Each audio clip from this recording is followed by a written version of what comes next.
Assalamualaikum warahmatullahi wabarakatuh. Selamat sore kawan-kawan sekalian. Sekarang kita lagi tebar benih nila merah ya. Ini kebetulan kita sama pemasoknya nih. Ini rencananya insya Allah akan kita isi 1000 ekor. Mudah-mudahan tidak terlalu padat ya untuk diameter 3. Dan ini kita menggunakan media air hujan. Ini semua air hujan, tapi memang tidak langsung kita pakai ya. Kita olah terlebih dahulu.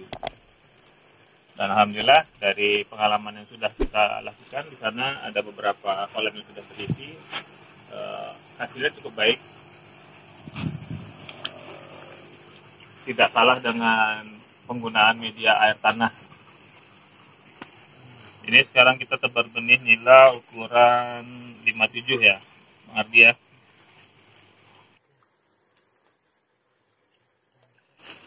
Ini hijau-hijau kayak gini dikasih obat jadi. Apa obatnya? Apa? Enggak, ini air nih. Oh, air ini. Iya, bawaan. Kalau ini airnya memang dikasih obat Supaya dia apa ya? ya, Tahan di perjalanan. apa untuk fisiknya aja biar nggak mudah kalau pasca di apa namanya contohnya mau di packing itu biasanya kan kita pakai tanggok. Nah, sisiknya tuh mau luka nanti apa ada infeksi terus terinfeksi yang namanya parasit itu kan ya, jamur kulit gitu ya. Kita pakai apa namanya Red Bulldog. Red Bulldog itu nggak banyak sih, dalam satu packingan itu kita masukin 2 tetes aja. 2 tetes aja. Makanya warna airnya berubah gitu ya. Nah, kalau air memang sudah agak hijau, cuman karena diberi Red Bulldog tadi, dia makin dominan lagi hijaunya. Intinya untuk menambah daya tahan tubuh ikan lah ya. Iya, untuk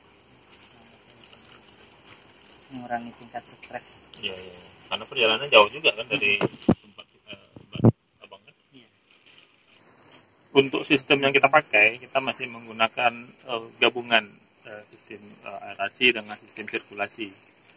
Jadi karena kolam kita sekarang alhamdulillah sudah ada 6 dan 1 kolam pembibitan, kita maksimalkan kondisi air dengan 2 sistem itu, baik sistem sirkulasi maupun sistem aerasi, agar kondisi ikan tetap maksimal. Ikan sama seperti kita juga, dia butuh kondisi air yang bagus, kalau kita butuh kondisi udara yang bagus, ikan butuh kondisi air yang bagus, dan salah satunya dengan cara memberi oksigen yang cukup di air. Ini diameter berapa kolamnya ini, Pak? Diameter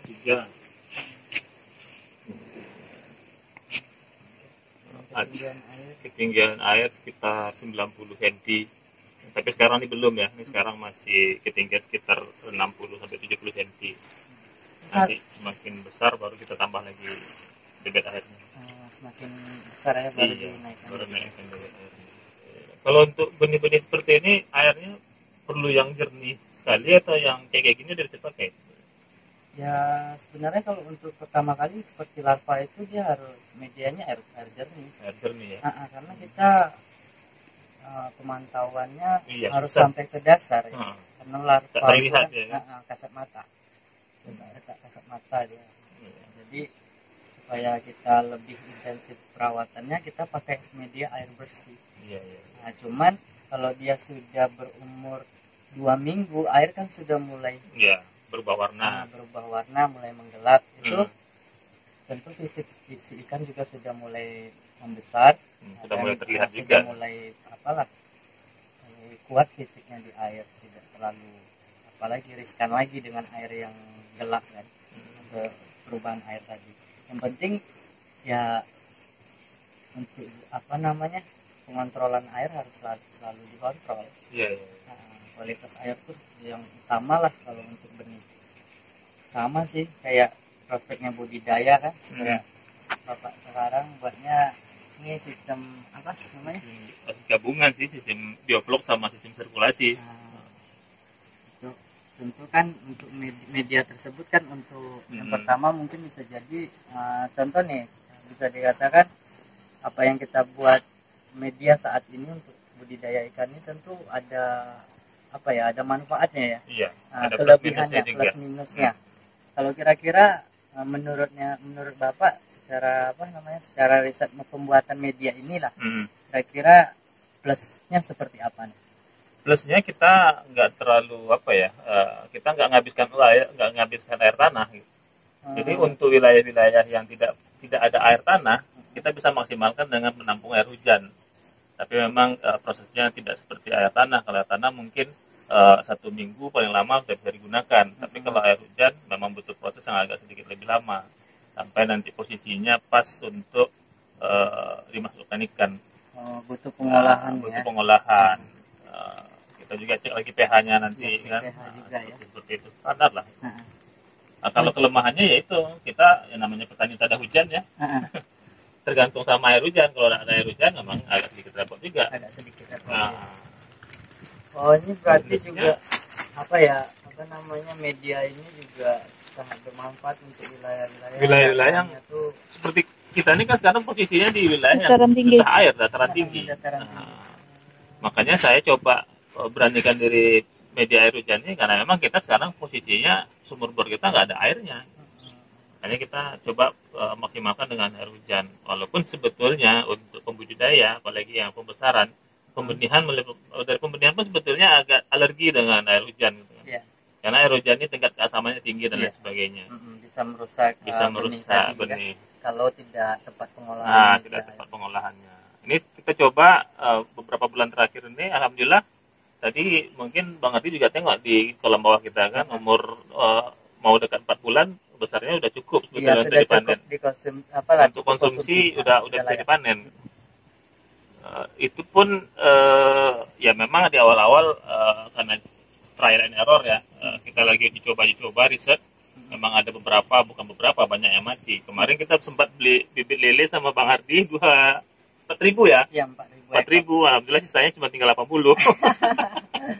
Ya memang ya, kalau namanya budidaya ikan ini kan sudah ya seperti pancaroba, perubahan cuaca yang ekstrim itu sudah menjadi resiko. Jadi untuk itu kita harus pandai-pandai melihat perubahan cuaca. Jadi kita lebih intensif dalam mengontrol air. Betul. Ini salah satu solusi kita untuk mengatasi air hujan. Ini memang air hujan, tapi ketika datang hujan baru, dia akan merubah sifat air itu kan. Salah satu solusinya seperti yang kawan-kawan lain buat juga sih sebetulnya, kasih garam. Terus kita kasih daun pepaya, kita kasih makan daun pepaya aja gitu kan. Kalau hari hujan dari pagi itu kita nggak kasih pakan, kita kasih garam sama daun pepaya aja dia makan. Itu untuk membantu daya tahan tubuhnya. Sebetulnya penggunaan obat-obat herbal juga bagus, kayak kunyit. Bisa juga ya? Kunyit dicampur sama daun pepaya, di blender, airnya kita siramkan di sini, itu juga bagus untuk ikan. Nah, alhamdulillah kualitasnya dengan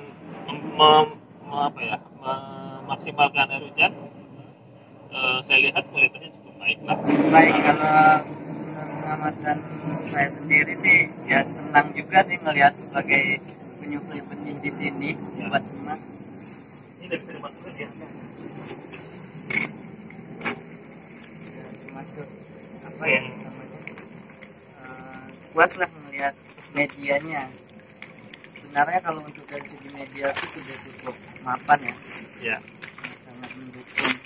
Cuman mungkin dari segi pengamatan cuaca, karena di budidaya ikan ini kita harus jeli dalam mengamati perubahan cuaca.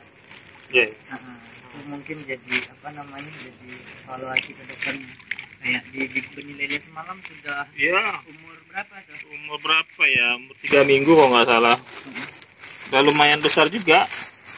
Tiba-tiba malamnya udah mulai kelihatan agak gelagatnya kurang bagus. Waktu itu belum pakai sistem sirkulasi seperti ini, masih mengandalkan sistem aerasi. Dan malam itu saya lihat kondisinya kurang bagus. Memang waktu itu saya kasih makan 3 kali sehari, pagi, sore, sama malam. Mungkin pemberi pakannya terlalu banyak, jadi amonia di bawah terlalu tinggi atau vlognya terlalu banyak. Akhirnya pecah bedu atau apa ya, seperti itulah penyakit ikan standar kan. Paginya tengok ngapung semua. Udah kuburan massal. Tapi itu pengalaman. Iya. Artinya semua pembudaya pernah pasti pernah pasti melakukan. pernah ngerasa ya. Pernah merasakan. Jadi apa ya namanya, kalau melihat medianya ini membuka peluang usaha buat teman-teman yang daerahnya tuh Ya, susah air. di daerah apa ya, Susah air, tinggi dataran gitu ya. tinggi. Pokoknya yang nggak ada air, ya udah yang penting kita harus punya stok air. Mm-mm. Jangan nekat punya satu kolam terus mau coba, susah juga nanti kan. Iya. Tetap sistemnya kita sama, ada pembuangan air tiap pagi gitu. Mm-mm. Dan itu berlaku untuk sistem media air hujan pun seperti itu. Makanya kita nggak isi semua nih kolam, ada satu yang kita kosongkan untuk stok air, ada tangki juga yang kita siapkan untuk stok air, ada kolam batu juga yang kita pakai untuk stok air, Untuk tandon ya. untuk tandon air. Jadi jangan sampai nanti hujan tidak turun 3 bulan, mabuk juga kita kan. Iya. Tapi kalau kita punya stok air yang cukup, Mm-mm.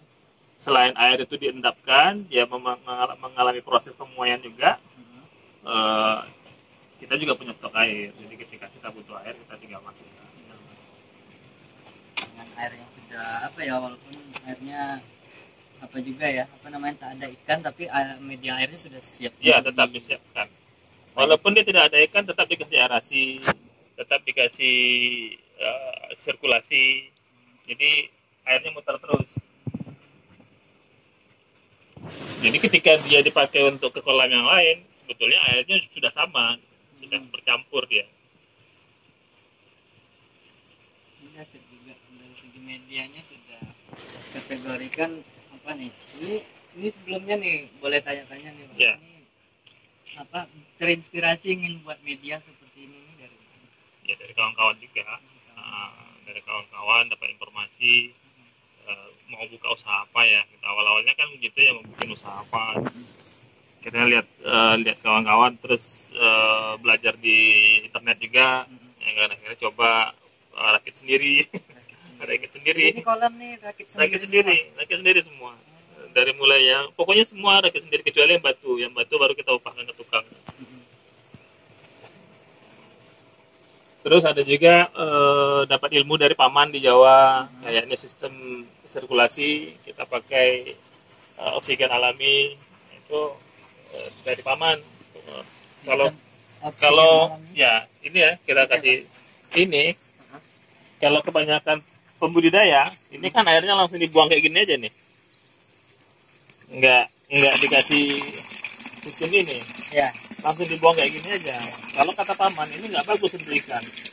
Yang bagus itu kita kasih aerasi alami dengan cara dikasih stop run, terus dikasih selang aerasi di sini dibocorin. Nah kan keluar anginnya di situ, itu terlihat aerasinya kan. Iya, Nah, selain airnya juga mutar, kalau cuma dilempar airnya kan cuma jatuh gitu aja, nggak ada arus di bawah. Iya.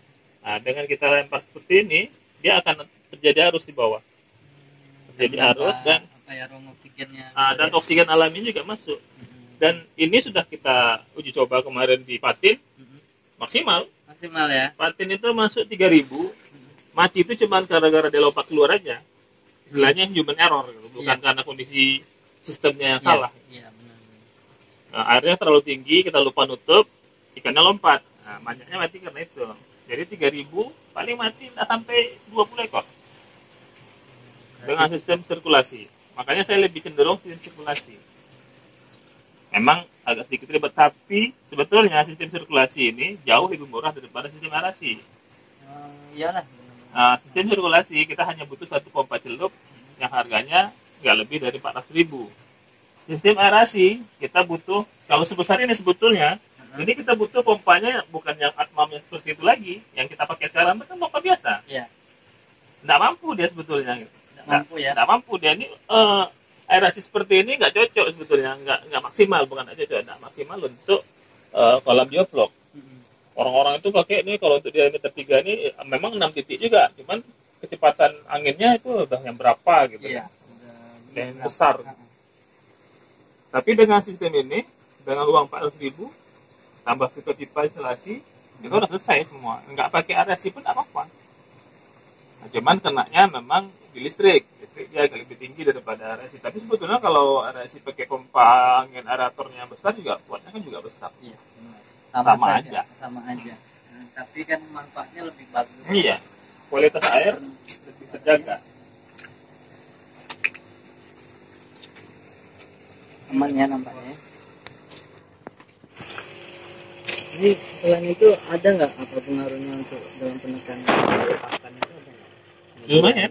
Lumayan ada pengaruh. Yang pertama yang jelas ketika dia dibibis pakan 3 kilo bisa nambah di 3,5 kilo beratnya. Iya. Ya kan, karena dia bercampur dengan air sudah kan. Iya. Ya, seperti itulah. Terus ketika dia sudah berjamur dan apa segala macam itu kan kadar proteinnya tinggi. Nah, jadi dia konsumsi sedikit hasilnya bisa maksimal. Nggak pengaruh tuh ya, nggak pengaruh di ikannya. Nggak pengaruh. Ikannya udah lembut atau masuk angin gitu ya. Enggak. Malah itu yang bagus. Dengan dia berjamur seperti itu nih, berjamur nih. Nah, ini bagus. Ikan lahap makannya.